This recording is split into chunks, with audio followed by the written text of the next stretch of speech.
This is Dan of Vagabond Awake, the YouTube channel for Vagabond Buddha. This is Vagabond Buddha here. And I'm going to talk about my course syllabus. I created a new course. A few of you asked me, wow, there's a lot of ebooks here. I don't know what order to read them in. I don't know which ones are, talking about each topic. And I thought, yes, you're right. So what I've done is I've created a course for you. And what this course does is it deals with moving overseas based on the time you need the information. And right in front of you now is my course syllabus. And right now I'm going to introduce the course to you and explain what this course syllabus is and how it's going to help you find your way to information. And you can always come back to this syllabus as a member of Vagabond Buddha and look and see where topics are and then each of the course lessons. So again, this is the explanation of the course syllabus, and I want to first talk about our resources. You're already familiar with Vagabond Awake. Likely you've probably been watching my videos for some time, and just first want to show you, if you go if you Google the words YouTube Vagabond Awake, you'll come here, or one of these tabs, either the home tab or the video tab. On the video tab, where you're seeing right now here, if you click, this is recently uploaded, so this is the chronological order of the last videos that I've posted on the channel. If you're interested in playlists, you click here where it says playlists, and this will give you the playlists. Guest stars playlist. This is the how to make money playlist. Here's the retire cheap in Japan playlist. Here's the retire cheap in Nicaragua, Costa Rica, Panama, Indonesia, Dominican Republic, Guatemala. Comparing retired cheap places is where I compare countries to each other, internationally that is. Slow travel the world. That's the kind of travel I do. You can find out more about that there. International money tips, retire cheap in Vietnam, Thailand, Peru, Malaysia, Ecuador, Colombia, Cambodia, how to find travel love, or how to try and find love overseas, retire cheap in the Philippines, Portugal, Mexico, healthy international lifestyle, and this is the binge watch. If you click this one and watch it, you'll watch all of my videos I've ever made. This presence tab here, that's for people that are interested in my take on Buddhism, how to remain happy in your life. So that's the playlist. That's an important resource when you're trying to narrow down on, for example, a country or how to date or what to do about money, that kind of thing. And that's pretty much all you need to know about the Vagabond Awake. Let's go peek at Vagabond. Now, Vagabond Buddha, whenever you're watching a video, I'll say click the notes, click the link in the notes below the YouTube video. That will take you over to whatever video I'm talking about at the moment. Here in the travel tab, I'll give you an example. Life is better in the Philippines. So if you were watching Is Life Better in the Philippines or Thailand, if you're watching this video on YouTube and you click the first link in the notes below the YouTube video, you would come to this web page which has any links I told you about in the video where you could click. Like here's a blue link you can click. Here's the other part 2 of the video and other things that I talked about in the video, and how to fire your boss and travel the world. So that's all here. Along the top you'll see there's free ebook, retired cheap reports, membership, that's how you join, and courses. This course I'm creating now will be under this tab. At the time you read this, it's not now because I'm creating the course. And then there's a more tab here that has how to contact me, how to subscribe, which will get you to the ebook, about us, tell you a little bit about me, our policy terms and whatnot, more on my take on Buddhism and life in general. And so that's on all the pages, you'll notice. Like if you come over here to Retired Cheap Reports, the main resource page, if you will, it has, along the top you'll notice how I pay for travel. If you click that, it'll take you to the hobby income course. I'll just do it real quick and show you. This will teach you, as a member, you're entitled to take the hobby income course at this time of the filming. It's part of the membership. It probably will be at the time that you watch this, or maybe not. I'm not sure. That's how it works now. And if once you're grandfathered in, whatever membership you bought, those are your terms. It has all the lessons about how to make money online using it with your hobby. That's something available to you. Let's go back to the front page for a minute. How to retire early. That'll take you over to a web page that is a what we call a landing page, which tells you all about the benefits to become a member, which you must have because you joined, and then at the bottom you click buy. That's what that is. And then where's Dan today? That gives you updated information where only members have access to this. And then if you scroll down, you'll see here are the retired cheap reports by country. If you were to, for example, click Cambodia, you'll find all the Cambodia reports. And then if we go back to that main page, if you were to scroll down further, you'll find after the countries, you'll find the other reports. I have planning reports that teach you how to retire overseas, and there's all sorts of topics. And frankly, that's what this course is about. It's about telling you where information is, when to read each of these ebooks. Pretty straightforward. And then there's comparison reports comparing countries. There's income reports. I report on how my income is working from my hobby income course. In case you're interested in earning money online, you can follow that. Slow travel reports tell you the tricks to travel the world. And then the bonus reports, which were talked about on the page that described all the membership benefits. And so that's the membership, if you will, ebooks available to you. And that's pretty much it. And then the free ebook. Click this to get the free ebook here. What else haven't we talked about? I think we've covered everything. And so let's get back to the syllabus for a minute. Okay, so that's the resources available to you, and they're ordered by time. What's ordered by time? The syllabus is ordered by time. And let's peek at that for a minute. This is lesson 1 right now, just giving you an introduction to the course. Lesson 2 gives you living overseas curiosity. It's kind of like you watch a couple of videos and you think, wow, could I do this? Could I move overseas? And then so it kind of whets your appetite. That's what lesson 2 is. It creates living overseas curiosity. And these are the topics. And then these little blue numbers, if you click one of these blue numbers, it'll take you to whatever planning report or slow travel report or whatever that's relevant to that topic, like how to find love overseas. And then as a member, you'll be able to download that book and read the whole thing. But what that means is that when I'm going, for example, in lesson 2, when I'm talking about international citizens, these are the 2 ebooks that I've selected to cover content in lesson 2. So when we go to lesson 2, you'll see that I'm actually using content from the books to kind of describe information you'll need at this time of curiosity about living overseas. And the topics we cover in that are finding freedom overseas, Social Security, health challenges, money challenges, of course, living overseas, and your retirement nest egg or pensions, how are you going to pay for it, and then an online business if you need to make money, and then jobs or services overseas, and then why people leave home. That creates curiosity. And then in lesson 3, we're designing your life. So to design, the reason you're designing your new life is because you need to pick a country, you need to pick a city within that country that has the amenities that are going to reinforce what your dream life is about. So you have to define your life. And so what we talk about in lesson 3 is the resources that help you do that.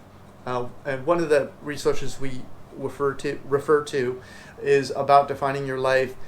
Teaches you that there are actually, maybe you don't realize it now, maybe you're upset about the way life's going for you, but there's actually things about your life now that you like. So you're going to want to try to keep many of those if possible, and then you're going to want to add things in paradise. And so you're going to make a list of things that are important to you want to keep, and then things that are missing. Maybe you want to be at the beach now, or maybe you want to be in the mountains, or maybe you just want to be in more moderate weather, or maybe you want to be somewhere that's more culturally rich because you live somewhere that's just all new and there's not much going on there. There's all kinds of desirability factors that you can have. So you set your desirability factors, and then once you know what it is you're looking for, then you'll discover the world virtually, and you'll use the resources we just showed you: retired cheap reports, country playlists, comparison countries, and then you'll rank your favorites, if you will, and develop cultural interests, which I'll explain later why that helps you become successful at living overseas, by becoming curious about the culture that you're moving to. And so you'll, in lesson 3, you'll define your life, and then you'll look at maybe what countries and what cities within those countries will be best for you. Lesson 4, we talk about the exploratory visit. One of the things that you'll learn by living overseas and during your exploratory visit is, just because you are interested in a place online and virtual watching videos, it doesn't mean that that place will stick when you get there. So what the exploratory visit is about is getting a feeling for the place when your feet are on the ground, and then verifying what the costs are to live there to make sure you can live within budget. And in that sense, you're, if you will, you're testing your life design. So, and then you pick your favorites during the exploratory visit. And that's the idea. And then maybe go back and spend longer time in your few favorites to narrow it down even further on your exploratory visits. There's other resources available to you for your exploratory visits: 10 easiest countries to retire to, cost of living research and verification. How do you verify cost of living? And then how do you make connections in this place, and so that you can ask questions of both other foreigners like you and also locals living there. And then how do you deal with language problems if you're interested in places that have that you don't speak the language, and then you have to rank the places according to your desirability factors, and you have to summarize them, because later when you get home after the exploratory visits, you're going to decide which one's your favorite, and it'll help you remember why you thought it was your favorite, or which ones are better than the others when you start comparing them and doing the analysis in lesson 5. Dating and socializing overseas, you're going to want to maybe do some of that if you're single and you're curious about what kind of dating opportunities you would have overseas if you're single. And then how to remain safe as you travel the world, because that's what exploratory visits are. They're traveling around, picking your favorite place.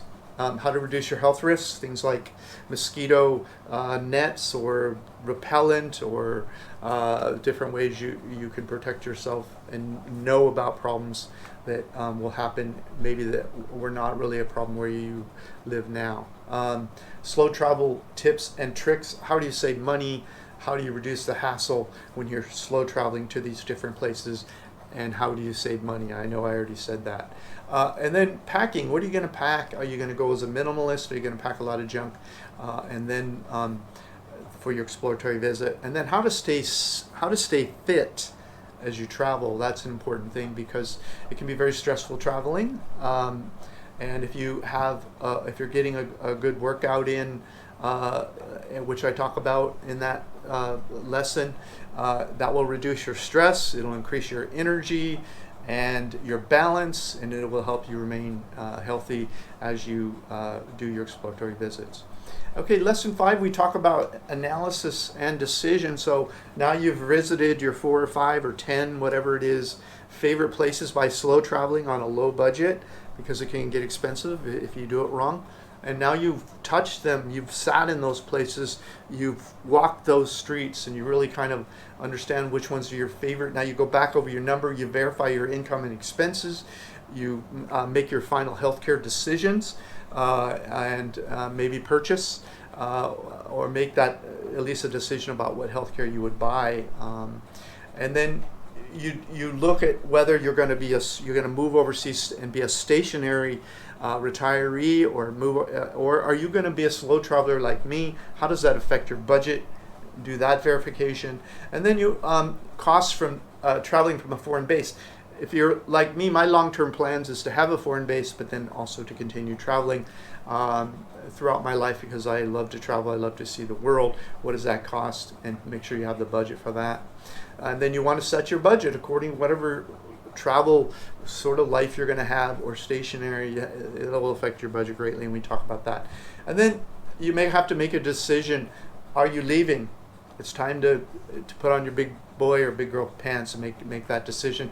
And if you're going to leave, are you doing it permanently or are you doing it temporarily? We talk about that in lesson 5. Because if you're doing it temporarily, you might want to do things like keep your house, rent it out furnished, or take your stuff and store it and let the renter move in their furniture. You have to make these kind of choices. And so you need to know whether you're permanent and you want, and you don't, if you will, you're just going to store heirlooms maybe somewhere that you come back and later get when you're 100% sure, or you're more temporary. You make choices that are more temporary in nature, that it's easier to come back, and we talk about how to do that. In lesson 6, you've made the decision, and it's lesson 5, and now it's time, you're getting ready to leave, whether temporary or permanent. What do you do with your house? How do you keep, do you sell it? Do you rent it? And you have to do these things now you're leaving, right? So it's my advice, or the ideas that I follow, not really advice per se, just things you need to think about. You have to make your own decisions. I'm not a specialist. I'm just a guy on the internet who's going to teach you what I learned, and you have to make up your own mind. But are you going to keep your own phone number? There's a way to keep your phone number that you've had for years if you have a landline or your cell phone, and port it online so that it rings on your phone or computer no matter where you go in the world. What about your mail? Are you going to receive mail still in the States? I recommend it certainly for the first 3 to 5 years. And then what about communication or banking? You need some redundancy in your banking, because sometimes when you're overseas the internet goes down, or an ATM card goes missing, and you need backups, so we talk about that. And then there's communications. How are you going to talk to your friends and family? There's ways to do it free now, so you can stay in touch. You don't lose your oldest friends in your family. Now, do you store everything? And I talk about whether storage is a good idea or not, and what my thoughts are. And then there's your visas and entry requirements on the one or more countries you're going to go to. You have to think about that, make sure you know the information. And then I talk about onward flights, how you can avoid buying round-trip tickets, and whether or not you need to buy accommodations in advance if you're slow traveling to each place, or upon entry into a country to show. Sometimes immigration wants to know where you're going to be, at least at the first few weeks, or each country has the right to set their own rules, so you have to think about onward flights and accommodations. And then I talk about top expat mistakes. You can make a lot of mistakes as an expat. You sit down, any expat you find around the world, they'll easily tell you many mistakes they made, things they would do different. And after talking to expats for I guess we're going on, it'll be 15 years of living overseas in February, I know a lot of expat mistakes I'd like to share with you. And then there's healthcare. Pulling the trigger on that if you're going to get insurance, or self-insuring like I do, which I don't recommend, but some people do what I do, and that's I just have a emergency fund that's ready for what I call medical tourism. I know how to save money when I need health problems taken care of overseas, and I talk about that a little bit. Now, notice this is happening temporally. Now, lesson 7 is you pulled the trigger, you're living overseas, whether you're slow traveling or whether you're a stationary person, you've moved into your new apartment. These are the issues that you're going to want to think about. Expats with bad attitudes, you'll find that a good number of expats, at least, I don't know what the exact numbers are, I would say maybe 20 to 40%, just seem to have a bad attitude about the culture they're in and the people there and how the country runs and what's wrong with it, and they run it different, it's blah blah blah, what's wrong with these people. That's why are people like this unhappy, I talk about, and you will be miserable if you let them help you acclimate to your new country.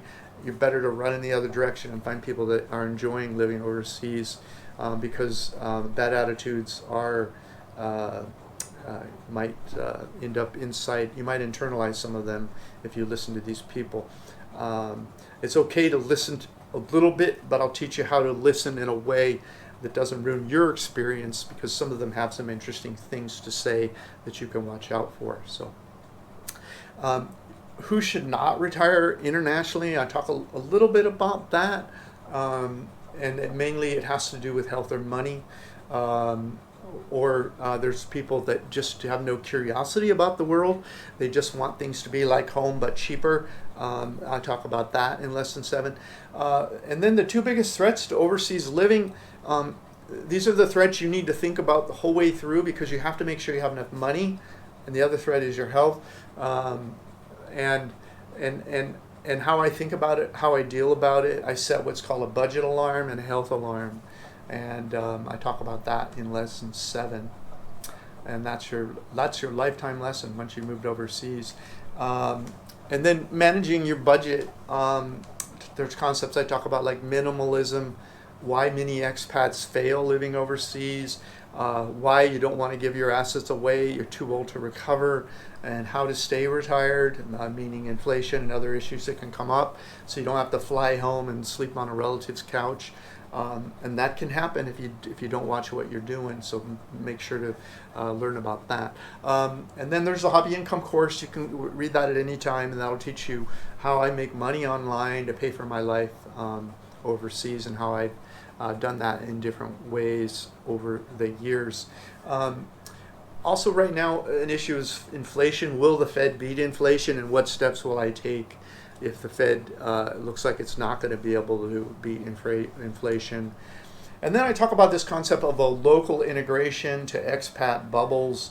And that basically the concept is that if budget's an issue for you, you're going to have to manage the amount of money you're spending. And one of the ways you can do that is with what I call a local integration. It means you integrate more in with the locals. You learn how they live, because often locals are living on 1/2 or 1/3 of what expats are living on. So you can, if you make some expat friends and learn how to live how they live, you'll be able to live on their sorts of budgets.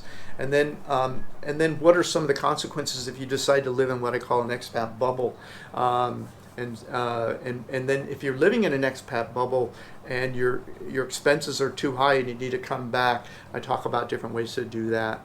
I talk about avoiding con artist lovers overseas in Lesson 7. 99% of the people you'll meet around the world are just like your home country. They're great people all over the world.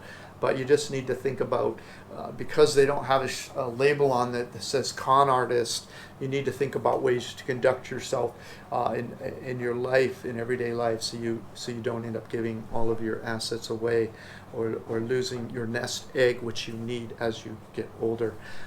Should you buy real estate overseas? A lot of people, when you move overseas, are going to be trying to motivate you to buy because they get a commission. I talk about at least listen to the reasons not to buy, and I cover that. And managing your emotions overseas.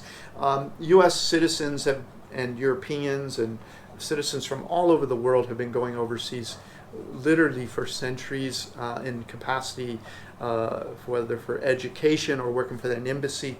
And so they've learned that there's certain feelings or emotions you have when you first move overseas. And if you learn about that, which I talk about in that report, you'll be able to manage your emotions better and figure out how to get into a place where you're going to feel good about everything. Life is all about mindset. I talk about some of the mindsets that overseas living winners have versus losers. And also the ultimate freedoms, what I consider the ultimate freedoms of living overseas. And then finding meaning and purpose. And by the way, all of these topics have come from you, maybe not you exactly, but my subscribers. They often ask me questions, and I've written a lot of these reports in response to questions.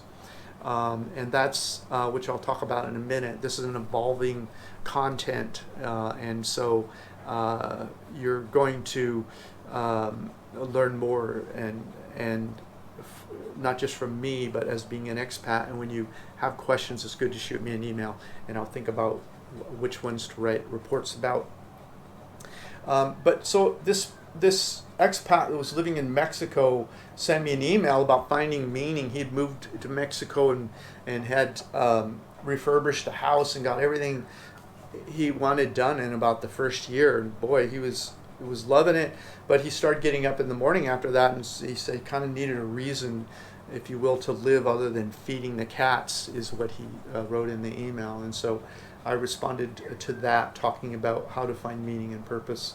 And there's a report on that. And then when expats change overseas countries, there's no guarantees in life. You probably already know that.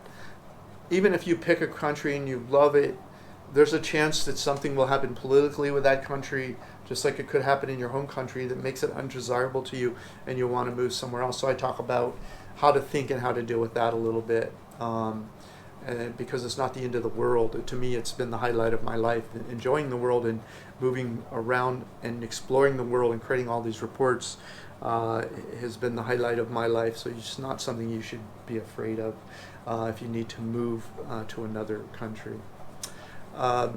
10 easiest countries to retire to if you do need to move.